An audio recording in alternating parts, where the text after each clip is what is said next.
नमस्कार, मैं सुमन शर्मा आप सबका स्वागत करती हूँ।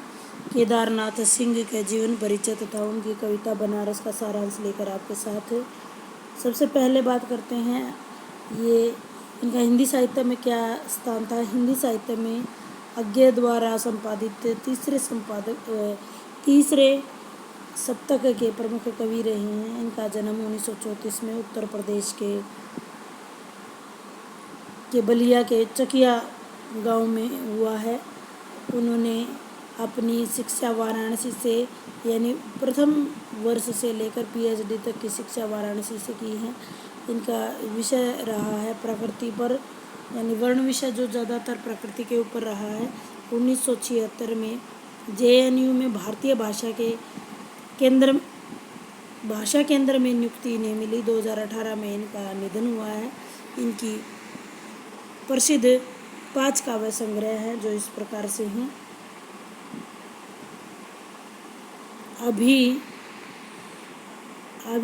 बिल्कुल अभी 1960 में, ये जो नेट के लिए भी आप अच्छे से याद कर सकते हो। ज़मीन पक रही है 1980 में, यहाँ से देखो 1983 में, 86 में अकाल में सारस और उत्तम कबीर वान्य कविताएं।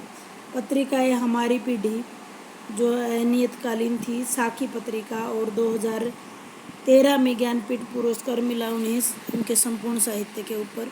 आइए इनकी साहित्यिक विशेषताओं की बात कर लेते हैं। इनका स्वर जो है प्रगतिवादी रहा है। प्रगतिवादी जैसा कि आप जानते हो कि शोषक के प्रति इनमें क्रांति का भाव और शोषित के प्रति सहानुभूति रही है। बौद्धिक चेतना की प्रधानता इनकी कविताओं में रही है। इन्होंने बौद्धिक चेतना और चिंतन की बात कही है। गांव की संस्कृति और लोक संस्कृति से गहरा संबंध इनकी कविताओं में दिखाई देता है। महानगरीय जीवन में अरुचि, महानगरीय बोध की कविताओं से ये परहेज करते थे। गांव की जो स्वाभाविक निश्चल संस्कृति है उससे रूबरू ये रखते थे। पर्यावरण के प्रति बहुत ही जागरूक थे। मानवता के प्रति गहरी आस्था रखते थे। कविताओं के शिल्प की बात करें तो लोकल या फिर लोक शब्दों का ज़्यादा से ज़्यादा प्रयोग, साथ साथ उर्दू शब्दों का भी प्रयोग देखने को मिलता है। आइए बात करते हैं अभी बनारस कविता के सारांश की। यह इनकी प्रसिद्ध कविता है। प्राचीन शहर के सांस्कृतिक वैभव और ठेठ बनारसीपन में इसमें दिखाई दिया है।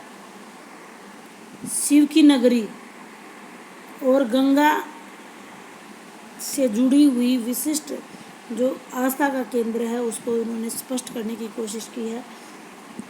गंगा नदी, गंगा के घाट, भव्य मंदिर, यहाँ के संत भिखारी, यहाँ का चढ़ता उतरता बसंत का वर्णन भी इसमें किया गया है। आस्था, श्रद्धा, विरक्ति, विश्वास, आश्चर्य और भक्ति का मिला जुला रूप है। बनारस पूरी भारतीय संस्कृति का मिला जुला रूप हम कह सकते हैं।